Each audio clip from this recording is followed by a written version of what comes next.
ஏன் ஒரு மாதிரி இருக்கீங்க? இல்லையே, அந்த மாதிரியெல்லாம் எதுவும் இல்லை. நான் நல்லா தானே இருக்கேன்.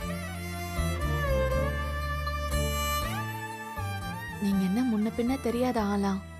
வீட்டு விசேஷத்துலலாம் உங்களை ஏற்கனவே பார்த்துருக்கேன். கலகலன்னு சிரிச்சுக்கிட்டே காமெடி பண்ணிட்டு இருப்பீங்க.